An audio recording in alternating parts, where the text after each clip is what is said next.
사도행전 12장 1절부터 9절 말씀. 닷새 후에 대제사장 아나니아가 어떤 장로들과 한 변호사 더들로와 함께 내려와서 총독 앞에서 바울을 고발하니라. 바울을 부르매 더들로가 고발하여 이르되, 벨릭스 각하여, 우리가 당신을 힘입어 태평을 누리고 또 이 민족이 당신의 선견으로 말미암아 여러 가지로 개선된 것을 우리가 어느 모양으로나 어느 곳에서나 크게 감사하나이다. 당신을 더 괴롭게 아니하려 하여 우리가 대강 여짜옵나니 관용하여 들으시기를 원하나이다. 우리가 보니 이 사람은 전염병 같은 자라. 천하에 흩어진 유대인을 다 소유하게 하는 자요, 나사렛 이단의 우두머리라. 그가 또 성전을 더럽게 하려 함으로 우리가 잡았사오니, 당신이 7일 그를 신문하시면 우리가 고발하는 이 모든 일을 아실 수 있나이다 하니, 유대인들도 이에 참가하여 이 말이 다 옳다 주장하니라. 아멘. 오늘은 본문을 통해서 고난 속에 그리스도인이라는 제목으로 말씀을 나눕니다. 세상을 살아가는 힘의 원천은 믿음에 있습니다. 이 믿음의 부정을 당할 때 우리 그리스도인들은, 그리고 사람들은 심각한 위기에 빠지게 됩니다. 오늘의 많은 사람들이 이 자신에 대한, 그리고 믿음이 부정당하는, 그리고 믿음을 주지 못하는 그런 위험 속에 빠져 있는 사람들이 많이 있습니다.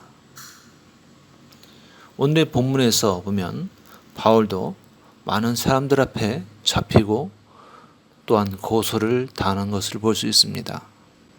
사람들 앞에 잡히고 고소당하는 것은 자신의 믿음을 어렵게 하고 고통스럽게 합니다.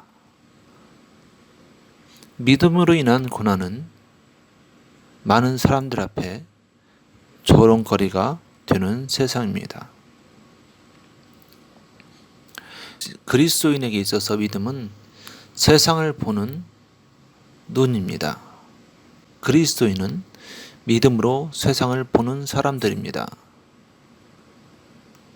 그리스도인이 믿음의 눈으로 세상을 볼 수 있을 때 비로소 세상을 이길 힘이 생기게 됩니다. 믿음의 눈이 있을 때는 우리가 어디로 갈지 바로 알게 됩니다. 요즘 같은 고난당하는 우리에게 있어서 믿음의 눈은 더더욱 필요한 것입니다. 우리 삶 속에 필요한 것은 고난 가운데에서 견고할 수 있는 믿음입니다. 오늘은 바울의 삶을 통해서, 바울이 잡힌 그것을 통해서 우리가 이 바울 안에 있는 그 견고한 믿음, 바울 안에 있는 그런 동일한 믿음에 대해서 살펴보기를 원합니다. 오늘날의 시대는 그리스도인이 고난을 당하는 시대입니다. 오늘의 본문의 1절과 2절을 보면 이렇게 말씀하고 있습니다. 닷새 후에 대제사장 아나니아가 어떤 장로들과 한 변호사 더들로와 함께 내려와서 총독 앞에서 바울을 고발하니라.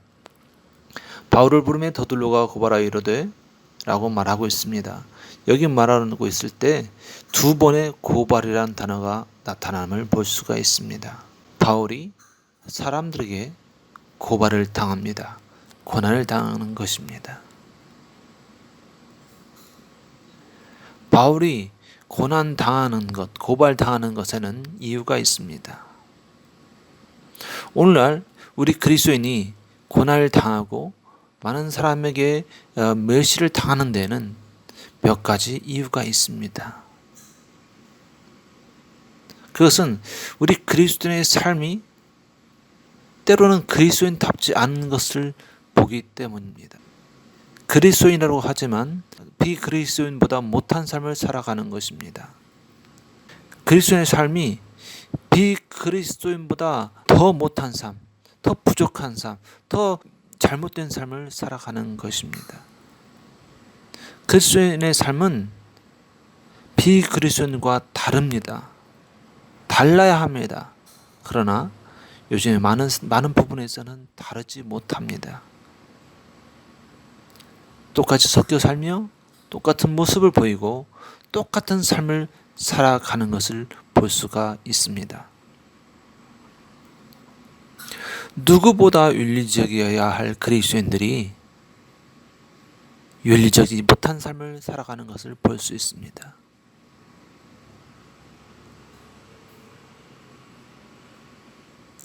이런 상황에서 우리는 고민을 합니다. 우리 그리스도인의 고난은 누구의 책임일까? 이 고난의 책임자는 누구인가 하는 것입니다.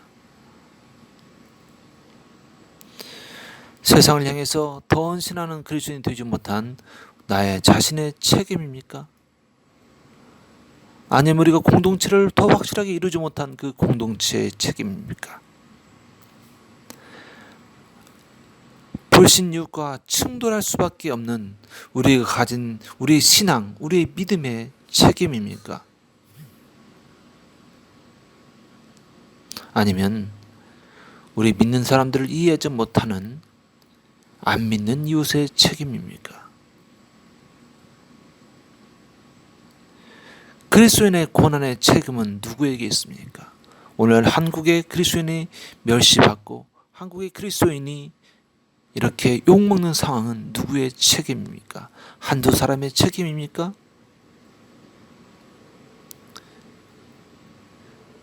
우리는 책임을 묻지 말아야 됩니다. 누구의 책임이 아니라 누가 바꾸어갈 것인가? 때로는 그 그리스도의 고난이 우리의 삶에 영향을 미치게 됩니다. 이 고난은 우리의 삶에 우리의 믿음에 어떤 영향을 미치게 될까요? 어떤 이에게는 고난이 믿음을 더욱 굳세게 합니다. 고난이 오면 올수록 믿음이 더 성장하고 하나님을 더 바라보는 삶을 살아갑니다. 어떤 이에게는 그 삶의 믿음이 연약해집니다. 그의 삶의 모습이 나약해집니다. 심지어는 믿음에서 떠나서 세상으로 돌아가게 됩니다. 이 고난당하는 그리스도인의 삶 속에 우리의 선택과 우리의 삶은 어떻습니까? 지금 믿음의 고난이 있으십니까? 그 믿음의 고난 속에서 나는 어떠한 모습으로 살아가고 있습니까? 고소당하고 고난당하는 그리스도인들은 외로움 속에 살아갑니다. 지금의 그리스도인이 사람들에게 고소를 당하는 이유는 무엇입니까? 마찬가지입니다. 전염병 같다는 겁니다. 사람들을 소욕해 하는 사람이라는 것입니다. 세상의 정책과 너무 동떨어진 삶을 살아가는 이단적인 상황을 가진 사람들이라는 것입니다. 자신의 삶을 불편하게 한다는 것입니다. 기독교인들이 이기적이고 배타적이라는 것입니다.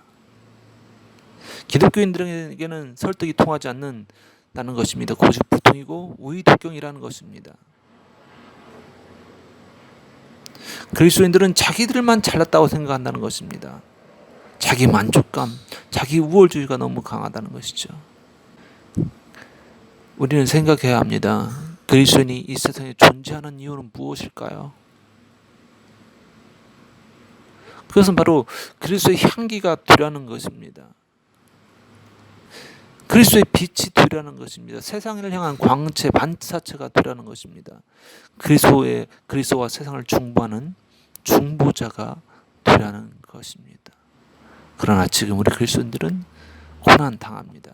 그리스도의 향기가 아니라 다가가서는 안 되는 사람들, 그리스도의 빛이 아니라 구원의 빛이 아니라 다가가면 죽음에 이르게 되는 치명적인 독과 같습니다. 하나님과 사람과의 중보자가 아니라 하나님과 사람을 더 멀리 떨어뜨리게 하는 벽과 같은 존재가 되어갑니다. 세상은 더 세상적이 되어져가고 교회는 더 깊은 벽 속에 삶을 살아가게 됩니다. 이렇게 되면서 우리 그리스도인은 외로움 속에 빠지게 됩니다. 9절에 보면 이렇게 말씀하고 있습니다. 유대인들도 그에 참가하여 이 말이 옳다 주장하니라. 바울이 고소 나갈 때 이 고소하던 유대인들의 태도를 한번 봅시다. 서로 원수 같던 마음들이 하나가 됩니다. 유대인과 이방인이 하나가 됩니다. 이방인에게 요구합니다. 다수의 무리가 함께 하게 되죠.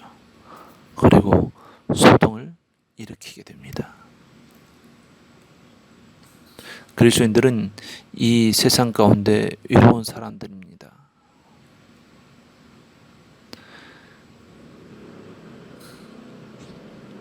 세상의 빛은 어두울수록 밝게 빛납니다. 시간이 가면 갈수록, 시대가 흐르면 흐를수록 세상은 점점 더 어두워 갑니다. 그리고 그리스도의 빛은 점점 밝혀집니다. 때로 우리의 삶이 힘들고 어려울수록, 대적이 많을수록 진정한 그리스도의 빛이 됩니다. 신앙 안에 바로 선다면 우리는 때로 남이 끌려가는 대로 끌려갈 수밖에 없습니다. 그러나 우리는 잊지 말아야 합니다. 우리의 마음은 그리스도에 속한 사람입니다. 우리의 삶은 그리스도에 속한 삶입니다. 우리는 이 세상에서 외로운 존재이지만 그리스도와 함께 있는 존재라는 것입니다. 그렇습니다. 이렇게 외로움의 존재인 그리스도인이 외로움의 존재에서 벗어나려고 한다면 어떻게 해야 합니까? 이것은 바로 영적인 교제를 통해서 벗어나야 합니다. 그리스도인 친구를 두는 것, 목회자와의 좋은 관계를 이루어 가는 것, 그리고 항상 끊임없는 기도와 말씀의 삶을 살아가는 것. 우리가 살아가는 모든 것이, 우리가 겪는 모든 것이 우리만 겪는 것은 아닙니다. 우리는 이 삶 속에서, 외로움 속에서 또한 고난을 겪어갑니다. 너무 외로울 수 있습니다. 그럴 때 영적인 친구를 잘 만나고 사귀는 것은 중요한 일입니다. 그리스도 안의 교제를 이루는 것은 중요한 일입니다. 그렇기 때문에 우리는 더 모여야 되고, 그렇기 때문에 우리는 더 그리스도 안에서 나누는 삶을 살아야 합니다. 지금 교회에 사람이 없습니다. 많지 않습니다. 개척교회입니다. 그렇다고 우리가 이것을 포기할 수는 없습니다. 우리가 서로 우리의 삶을 나누고 우리의 마음을 나눌 때 우리의 외로움과 우리의 영적인 소외감과 우리의 고난은 그리스도 안에서 회복되어지고 온전케 되어지고 강건케 되어지는 힘이 되어질 것입니다.